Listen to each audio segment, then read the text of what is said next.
fill it up, fill it up, fill it up! Move it, Gary! Move it, move it, move it, move it! Scope! Come on, Gary, we're gonna be late for the big race! In gaming discourse, there's certain franchises where speaking any opinion on them is the equivalent of setting off a landmine. Paper Mario, Sonic, Smash Brothers, but arguably the worst of them all, Pokemon has felt like the walking embodiment of controversy through damn near the entirety of the Nintendo Switch era, where practically every other major franchise from the Big N has reached stunning new heights in game quality, sales, critical response, or even all of the above. Pokemon, while it certainly hasn't lacked in the sales department, Jesus! Its quality reception during this generation could best be described as contentious. Damn near every single major Pokemon game to come from the Switch has had controversy stuck to it. From Let's Go being a weird choice as a first major console release being built off a mobile game, to BDSP being a super basic remake that just felt slapdash, to Sword and Shield's God, where do I even start? To Scarlet and Violet launching about as stable as a Bethesda game. Genuinely outside of Legends, which has been the shining beacon for the franchise this generation, Pokemon can't seem to stop finding itself in the public ire. And this all finally appears to be reaching some sort of turning point within the Pokemon Company itself, as a few weeks ago, there's been reports that they are discussing how to ensure quality games while maintaining regular releases. Spoiler alert, you can't! And this is what I want to talk about today. Why Pokemon just ultimately needs to bite the bullet and accept it needs more time, and likely more help, in order to release games acceptable to modern standards, while meeting the creative scope they're currently striving for. See, people have debated what Pokemon's big issue regarding quality was for several years now, whether it be the team's lack of creative care or interest, underfunding, or insane levels of asset reuse. But after both Legends and Scarlet and Violet, it became abundantly clear what Pokemon's ultimate sour spot is. And that's Game Freak being expected to pump out these titles like an assembly line without stopping. Mainline Pokemon has run on a very strict release schedule for nearly its entire life, and that's brand new Pokemon generations every 3 years. Gens 1 to 2, 2 to 3, 5 to 6, 6 to 7, 7 to 8, and 8 to 9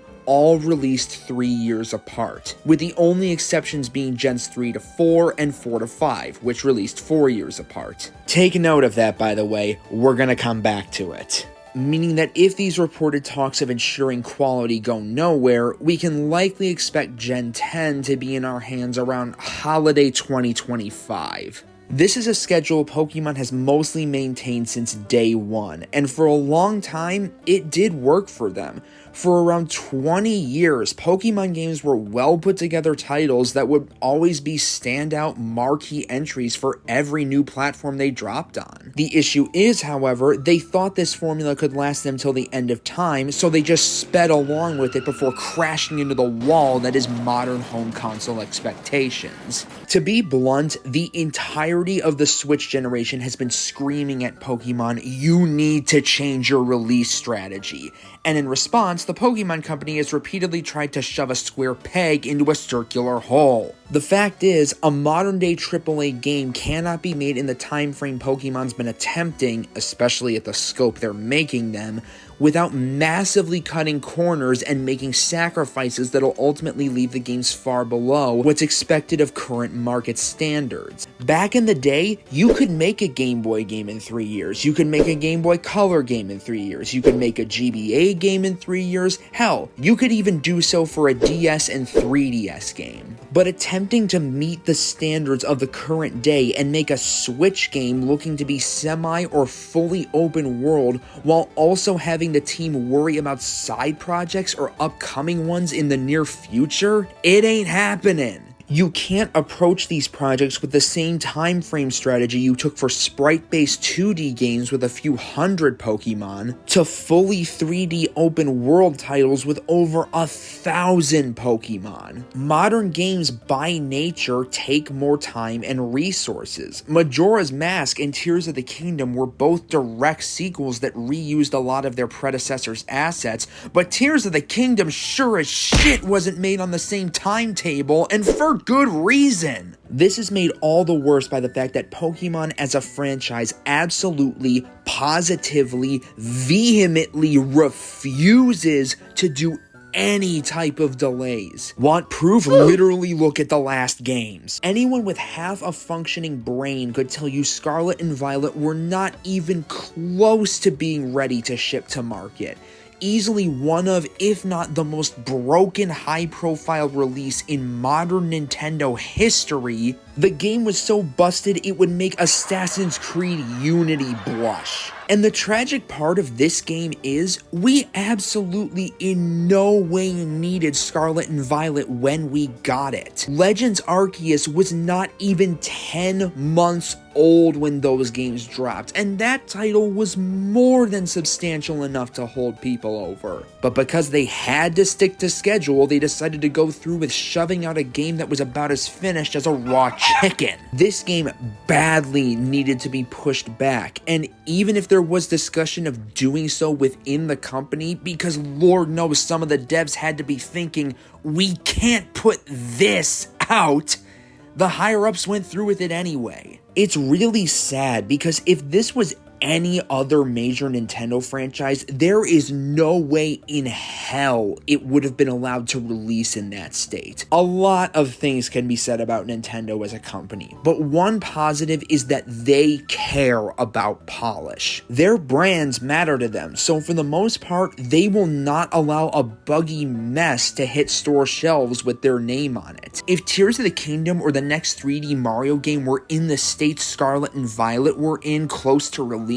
Nintendo would be screaming from the rooftops that they would get a delay out. But because Pokemon isn't fully owned by Nintendo like their other IPs, it can't get this same level of care, which results in this. Now, a lot of people, fanboys, will push back whenever you suggest this because, oh, well, Pokemon has to keep on schedule because they have all the other merchandise and media releasing around the same time, and they would have to delay all of that as well. Oh, yeah, I get you. See, I see your point, but, see, the thing is, do it anyway! Yes, it is true that delaying Pokemon would cause all the other media surrounding it to be delayed as well, and that would take a lot of work and temporarily sacrifice some revenue. But one, Pokemon sure as fuck isn't hurting for revenue. It can take a hit once in a while. And two, the games are the core of this franchise. They are what keeps things going. The lifeblood of the entire IP.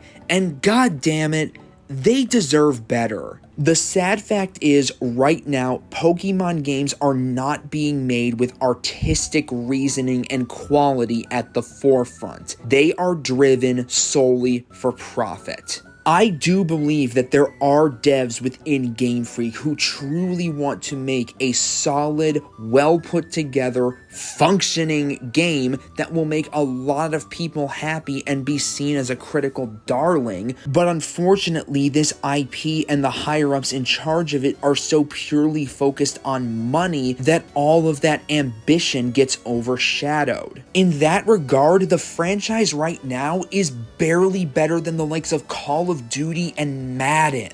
And yes, I know, all video games are made for profit, but at the same time, many you can tell are also formed out of the desire of the people making them to create something special. Games like Tears of the Kingdom, Elden Ring, and Baldur's Gate 3 have beautifully crafted and intricate worlds, not just because the devs and execs wanted to make a profit, but because they wanted to make an experience that stuck with gamers for years, if not decades. And that requires years of fine detailing, play testing, polish, and care. There is no desire like that from Pokemon. Or, like I said, if there is, it's being decimated and crushed by deadlines and immovable expectations. It's one of the biggest examples right now of a video game franchise sacrificing quality and reputation entirely for monetary gain. And the funniest part of all, the time where Pokemon broke its traditional 3-year structure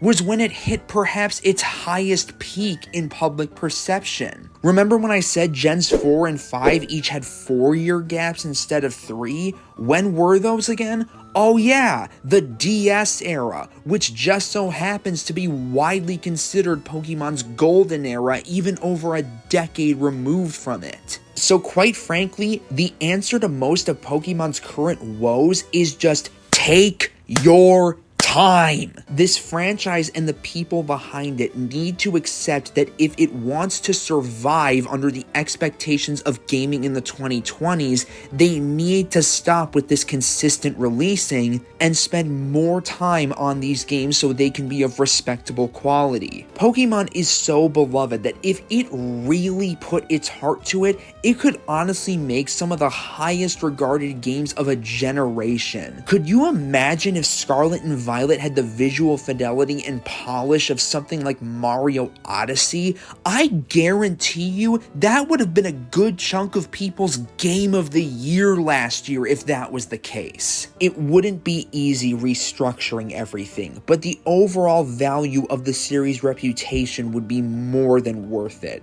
In fact, putting out games across a long period of time probably would make people value the brand even more. Again, to mention Mario, look at that franchise right now. People are clamoring for a new 3D Mario game after how long it's been since Odyssey, because the series is giving people time to breathe and let people miss it. But if you drop games at a constant rate, it just becomes, again, like COD and Madden, no lasting memories, no longing to see more of the series, no specific love for certain games, just buy, consume, then replace with the new one next year. I want Pokemon to take its time and spread things out because I love this series and I want to see it at its absolute best. I'll always value the memories of my childhood with this franchise, and I want to have those same feelings again even as an adult. And on occasion, the series has managed to do that. Again, Legends Arceus is fantastic. But when a lot of the recent games can be best summed up with images like this, it's hard to keep up that same passion.